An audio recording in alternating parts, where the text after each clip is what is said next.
보도록 하겠습니다. 하나님 말씀 여호수아 1장입니다. 여호수아 1장 7절에서 9절 말씀.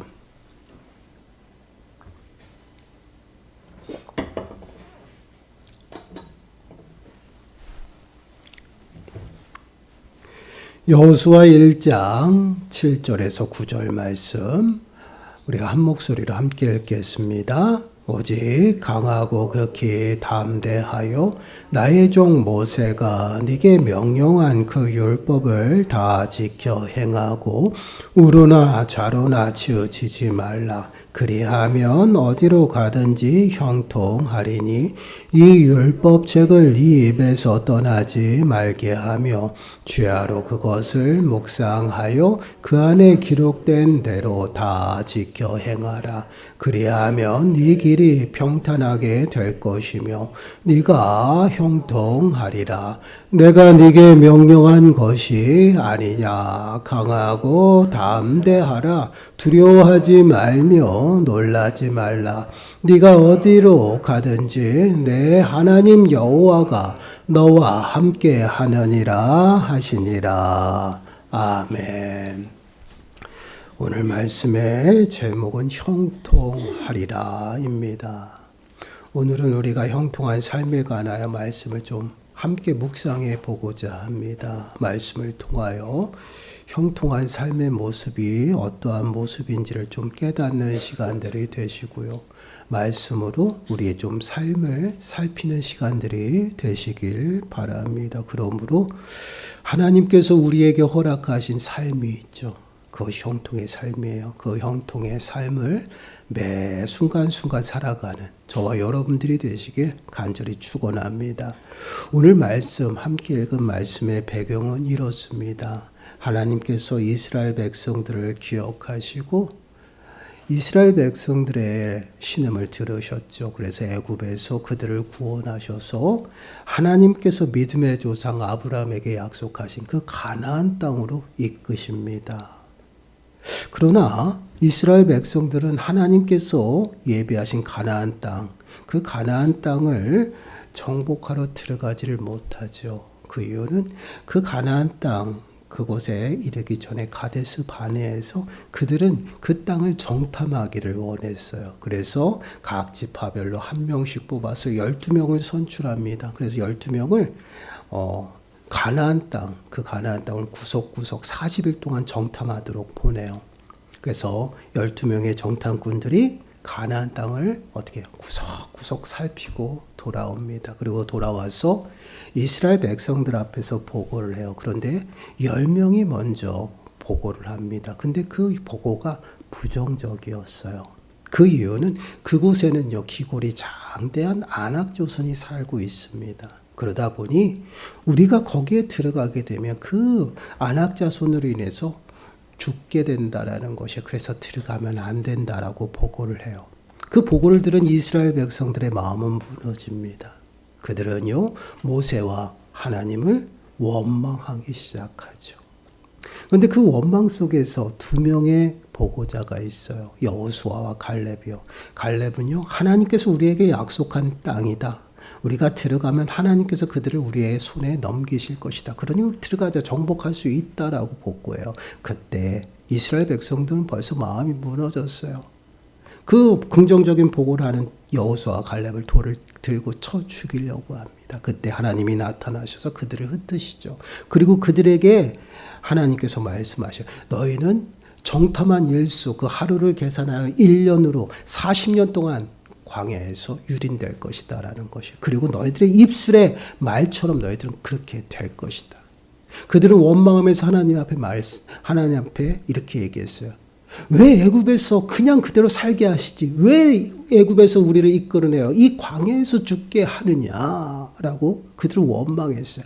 하나님 그 원망의 소리를 들으시고 그대로 내가 너희를 그렇게 하겠다라는 것이에요. 그렇게 이스라엘 백성들은 가나안 땅에 들어가지 못하고 40년 동안 광야에서 유린됩니다. 그 기간 동안 부모 세대들은요, 모두 광야에서 죽고 말아요. 그리고 1.5세와 2세대들이 이제는 하나님이 약속한 그 가나안 땅을 바라보며 드디어 가나안 땅을 향해서 가죠. 그리고 그들이 도착한 곳은 모압 평지였어요.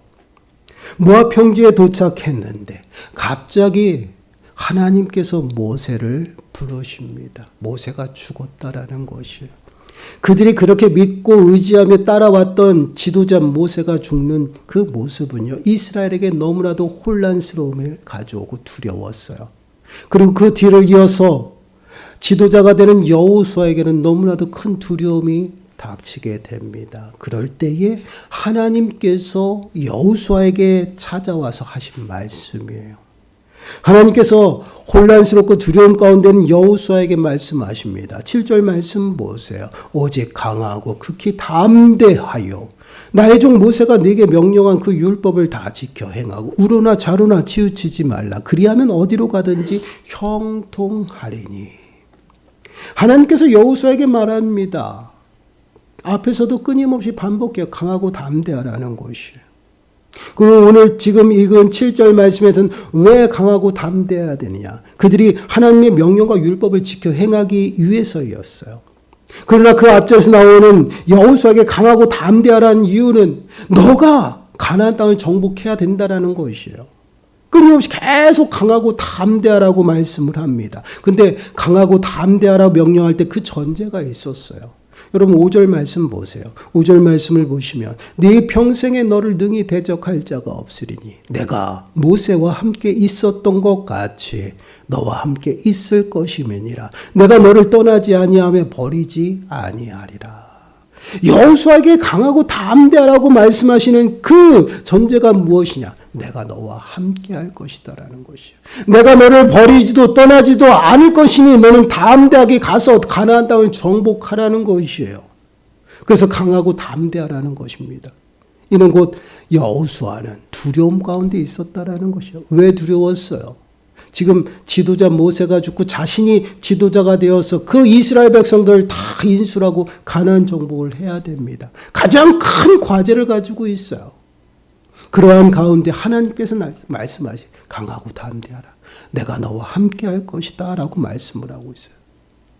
그러니 너희는 가서 그 사명을 완수하라는 것이. 그러고 나서 또 여호수아에게 강조해요. 강하고 담대하라. 그 이유가 무엇이야? 내 명령과 율법을 너가 다 지켜 행하라는 것이야.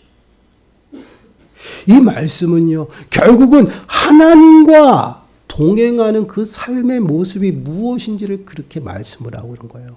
하나님이 함께 하심은요, 단순히 같은 시간, 같은 장소에 머무는 것을 말하고 있는 것이 아니에요. 하나님께서 도와주신다라는 것이에요. 하나님이 도우시고 인도하시겠다라는 것이에요. 그것이 함께 하심이에요. 그렇기 때문에 그 인도하심과 도우심의 그 삶의 모습 가운데 너희가 살아가기 위해서는 어떻게 해야 돼요? 명령과 율법을 지켜 행하라는 것이에요. 내 명령을 온전히 너희가 순종하고 따라가야 된다. 그래야지만 너를 도와주고 너를 인도한다라는 것이에요. 그렇습니다. 우리는 늘 마음에 새겨야 됩니다. 하나님께서 우리와 늘 함께 하셔요. 이 말씀이 어떠한 의미예요? 우리들의 삶 가운데서 하나님께서 친히 일하신다라는 것이 우리를 도와주시고요. 우리를 보호하시고 우리를 인도하신다라는 말씀이에요. 그 은혜 가운데 우리가 살아가는 것이에요. 근데 그 은혜를 누리며 살아가는 그 방법이 어떠한 모습이냐? 하나님을 따라가는 것이에요.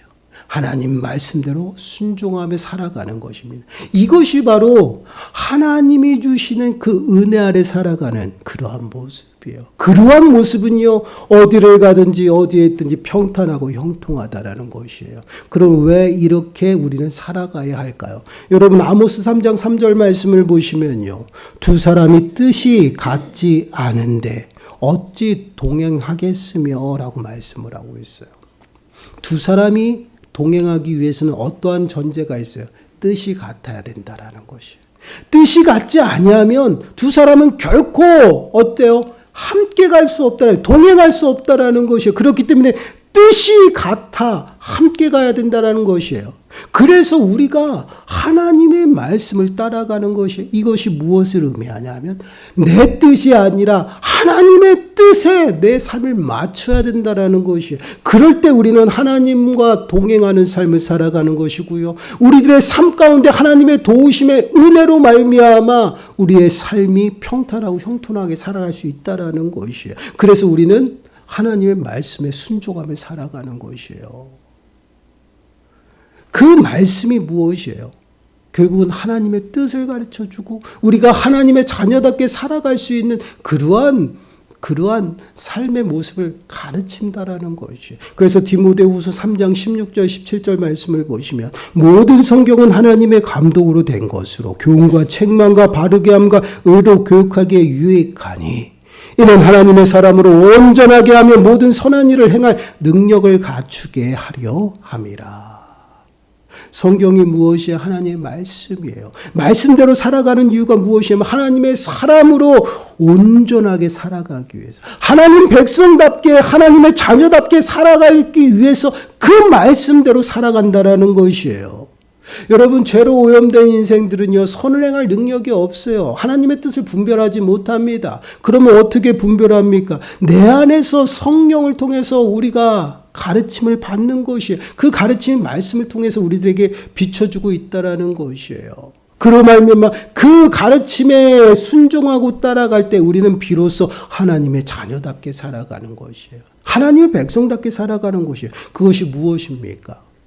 하나님 나라의 삶을 살아가는 것이에요. 계속해서 제가 강조합니다. 하나님 나라가 어떤 것이에요? 하나님이 다스리는 그 다스림이 임했다라는 것이에요. 우리의 심령이 하나님의 영토가 되어서 왕이신 하나님 성령님께서 내 안에 임하셨어요. 그리고 우리를 다스려요. 하나님의 나라가 임했어요. 예수님께서 끊임없이 말씀하십니다. 신약시대 오시자마자 처음으로 말씀하신 것이 무엇이에요? 회개하라. 하나님의 나라가 임했다라는 것이에요. 하나님의 다스림, 평강의 왕이 되신 예수 그리스도의 다스림이 시작되어진 것이에요. 그 다스림 가운데 거하는 자들이 어디를 가든지 어디에든지 평탄하고 형통하게 살아간다. 왜 그렇습니까? 도와주시기 때문에 그래요. 하나님이 도와주시기 때문에. 그래서 하나님 방법대로 법대로 살아가는 것이, 그 법대로 따라가면서 주님의 뜻 가운데 거한 그것이 동행이에요. 그래서 시편 1편 1절과 2절 말씀을 보시면 이렇게 말씀해요. 복 있는 사람은 악인들의 꾀를 따르지 아니하며 죄인들의 길에 서지 아니하며 오만한 자들의 자리에 앉지 아니하고 오직 여호와의 율법을 즐거워하여 그의 율법을 주야로 묵상하는도다. 복 있는 사람이 누구예요? 하나님의 백성, 성도예요. 그들은 악인의 방법대로 살아가지 않는다라는 것이에요. 세상의 방법으로 살아가지 않아요. 그 이유는 무엇이에요? 하나님의 사람이니까. 하나님의 백성이기 때문에 그렇습니다. 그래서 하나님의 백성을 어떻게 해서 하나님의 법대로, 그래서 말씀에 순종하고 하나님의 다스림과 통치함 가운데 살아가는 거예요. 거하는 것이에요. 그것이 어떠한 모습이에요? 율법을 주야로 묵상하고 즐거워하는 것이에요. 그 말씀대로 살아간다라는 것이에요. 그러한 삶이 복된 삶이고 하나님의 은혜 가운데 머무는 것이에요. 그 삶을 지금 하나님께서 여호수아에게 요구하고 있다라는 거예요. 8절과 9절 말씀 보세요. 이 율법책을 네 입에서 떠나지 말게 하며 주야로 그것을 묵상하여 그 안에 기록된 대로 다 지켜 행하라. 그리하면 네 길이 평탄하게 될 것이며 네가 형통하리라.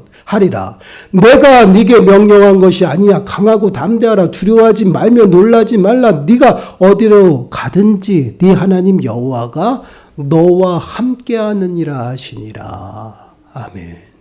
이 율법책을 네 입에서 떠나지 말게 하라 말씀. 그리고 주야로 묵상하라는 것이에요.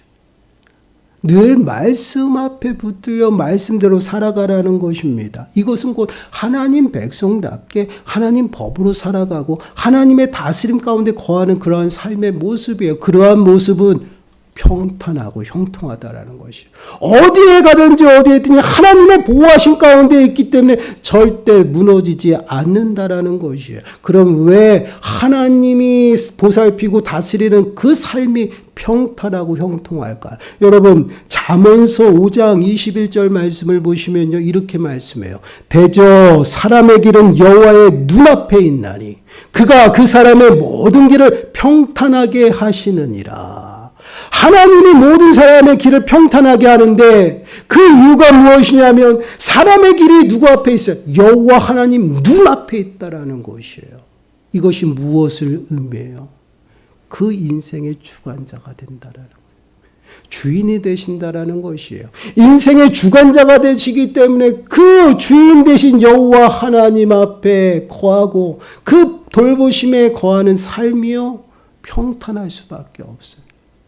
하나님이 누구십니까? 만유의 주가 되셔요. 만왕의 왕이 되십니다. 그 하나님께서 우리의 인생을 붙드시고 우리를 위해서 평탄한 길을 예비하셨어요. 그리고 먼저 앞서가셔서 행하시고 우리를 부르신다라는 것이에요. 우리가 따라가면 또한 하나님의 돌보심 가운데 살아가면 우리들의 삶이 어때요? 평탄하다라는 것이에요.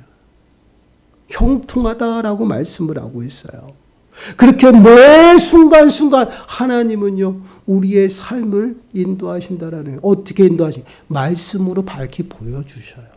그래서 말씀대로 순종하며 살아가는 것이에요.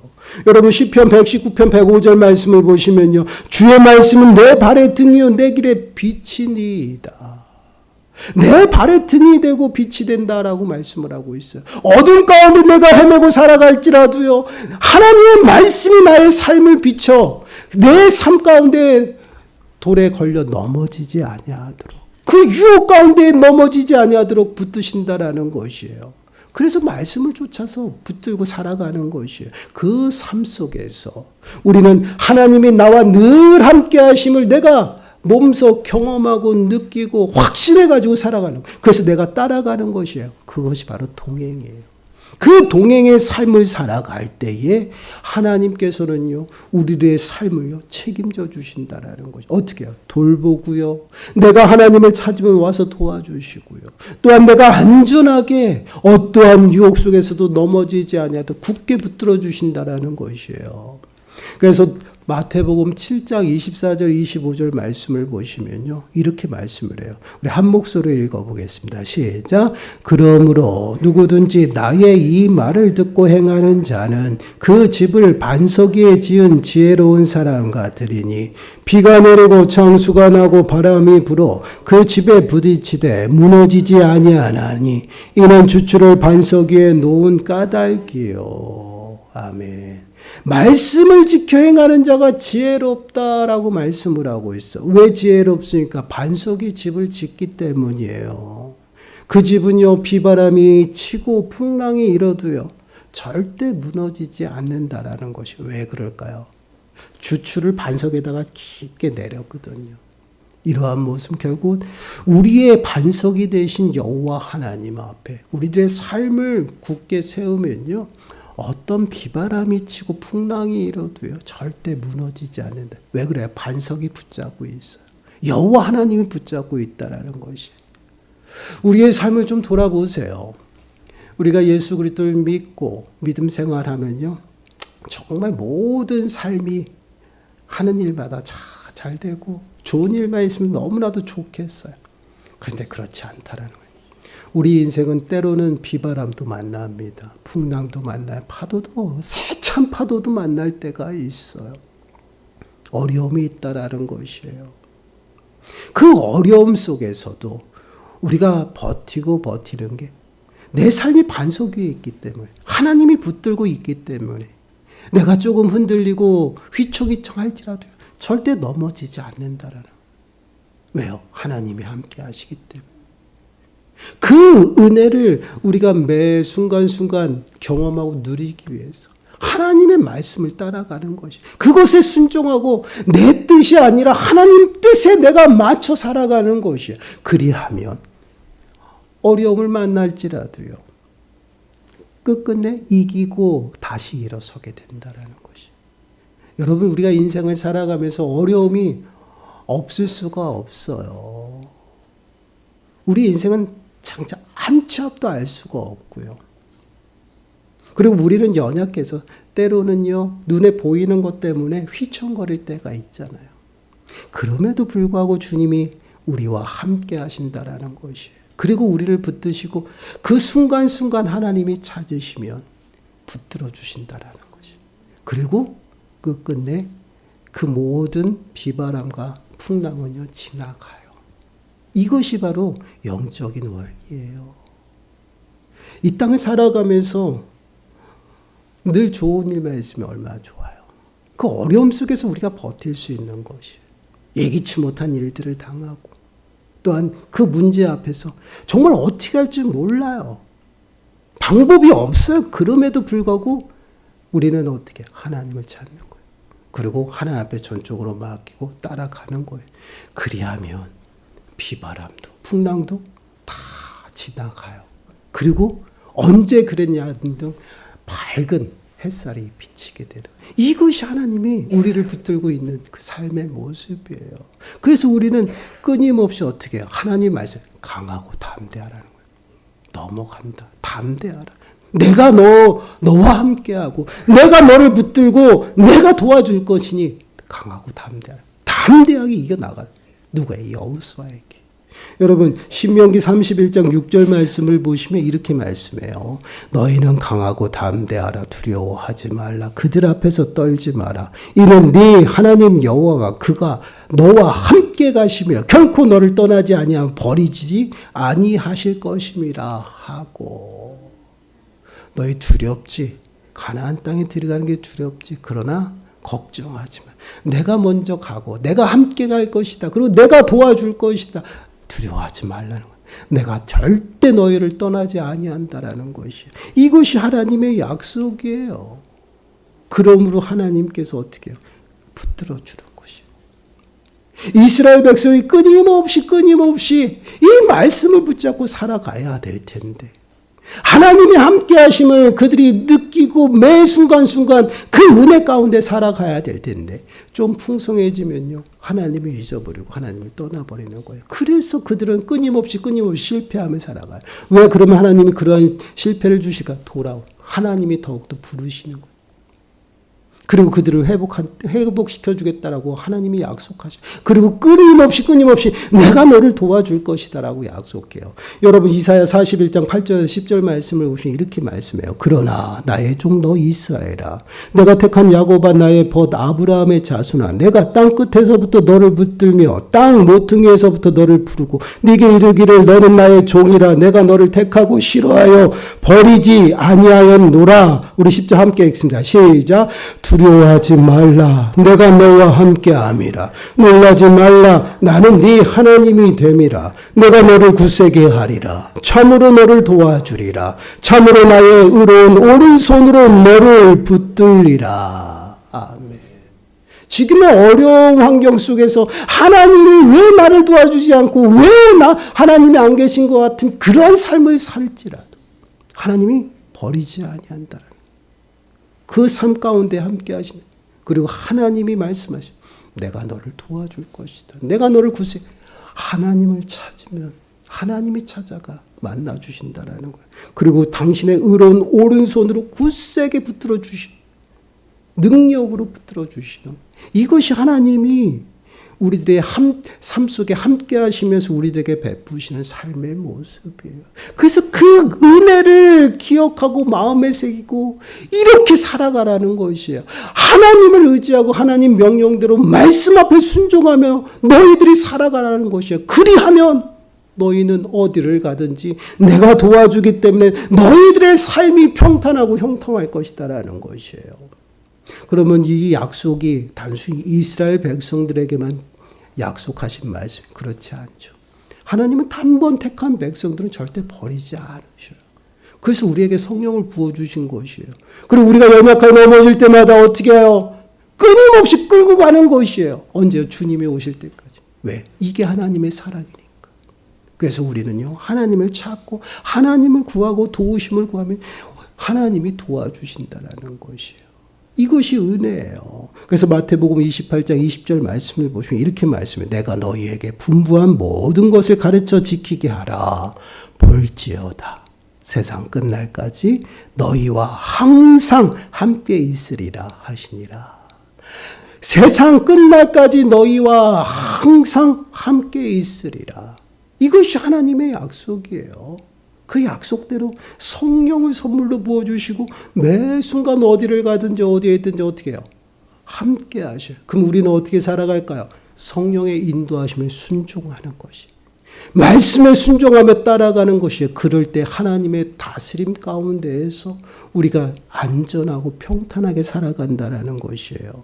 여러분, 형통하다라는 이 의미가 우리가 세상에서 말하는 하는 일마다 잘 되는 그런 모습을 말하는 것이 아니에요.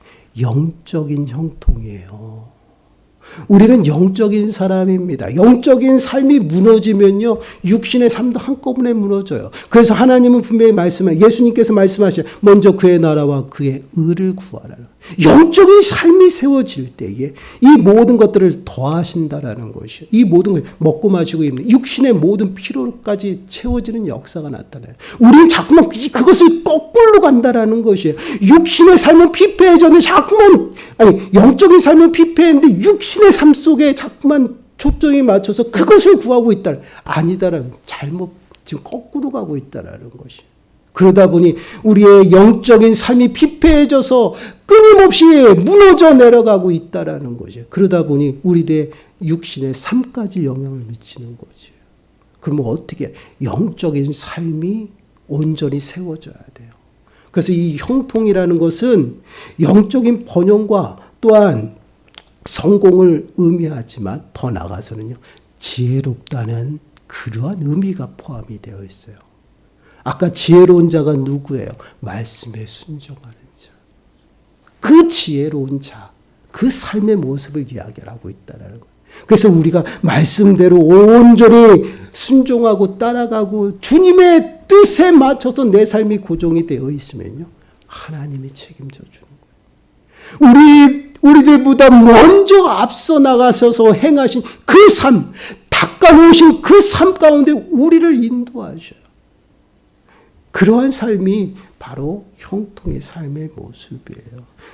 사랑하는 여러분, 우리가 늘 마음에 새겨야 될 것은요, 하나님은 우리를 사랑하신다라는 것이에요. 그 사랑이 무엇으로 나타났어요? 예수 그리스도. 우리를 위해서 당신의 독생자 예수 그리스도를 아끼지 아니하고 이 땅에 보내주셨어요. 그리고 십자가의 죽음에까지 내놓으셨습니다. 누구를 위해서? 우리를 위해서요. 그리고 우리를 위해서 죽은 자 가운데서 다시 살리셨어요. 그래서 죄와 사망 가운데서 우리를 구원하셔서 당신의 자녀, 거룩한 당신의 소유로 만드셨다라는 것이에요. 이 말씀은 무엇이에요? 하나님의 은혜 가운데 살아갈 수 있도록 우리에게 은혜를 베풀어 주신 것이에요. 그럼 어떻게 살아가야 될까요? 하나님의 다스림 가운데 살아가는 것이, 그것이 말씀대로 순종하는 것이. 그리하면 내 삶 가운데서 주님이 도와주시고 내 삶을 붙들어 주셔서 어떠한 풍파 가운데서도요, 절대 무너지지 아니하도록 붙들어 주신다라는 것이. 이 은혜가 우리 성도들에게 주어졌다라는 것이에요.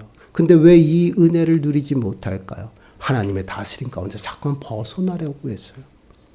하나님이 늘 나와 함께 계심을요, 자꾸만 망각하고 잊어버리고 살아간다라는 것이에요. 그러다 보니 하나님의 법이 아닌 내 생각과 내 방법과 내 경험을 의지해서 지금 걸어가고 있다라는 것이에요. 그러한 삶은요, 형통하지 못해요.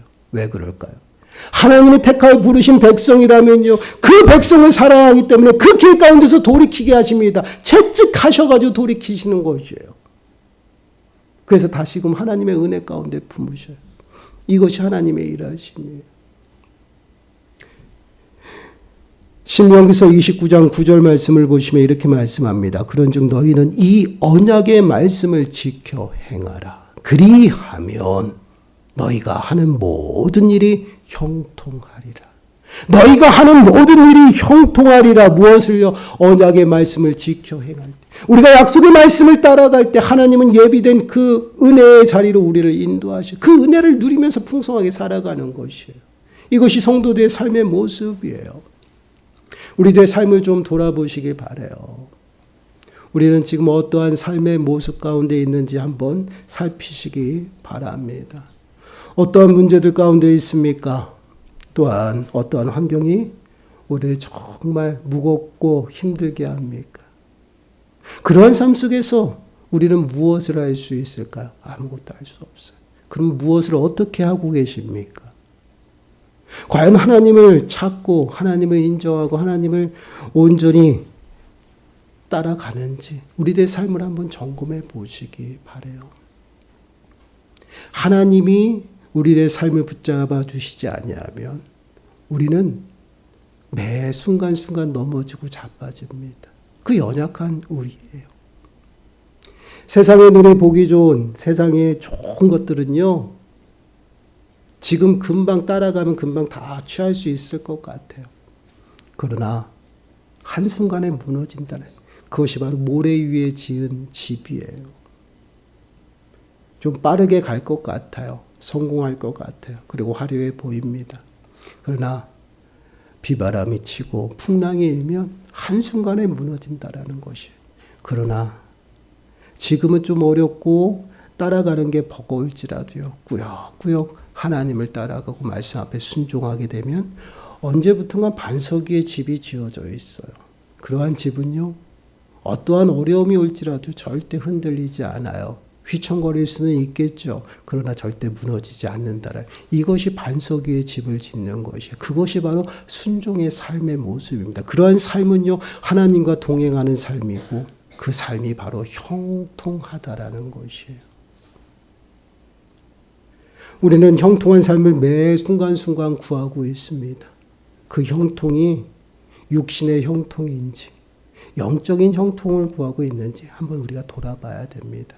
우린 영적인 사람이에요. 영적인 우리의 신앙이 무너지게 되면 지금은 아무것도 보이지 않지만 시간이 점점 가면 갈수록 육신의 삶이 무너진다는 것을 우리가 늘 마음에 새겨야 돼요. 그리고 육신의 왜 삶이 우선이 아니에요. 먼저 그의 나라와 그의 의를 구하라고 말씀합니다. 영적인 삶의 모습이 굳세게 서야 돼요. 그리할 때 이 모든 것들이 채워지는, 하나님으로부터 채워지는 은혜 가운데 살아가야 돼요. 그 삶이 형통한 것이에요. 그 삶은 절대 무너지지 않습니다. 사랑하는 여러분, 우리의 삶을 또한 우리의 신앙의 모습을 점검하세요. 과연 우리의 삶의 우선이 무엇이 되는지를 점검하시고, 또한 내가 정말 하나님의 말씀 가운데 내 뜻을 버리고 하나님의 뜻에 맞춰서 내가 따라가고 있는지 점검하세요. 그러므로 정말 하나님의 뜻 가운데 거하시고 하나님과 동행하셔서 무슨 일을 하든지 평탄하고 형통한 저와 여러분들이 되시길 간절히 축원합니다. 기도하겠습니다. 하나님, 그렇습니다.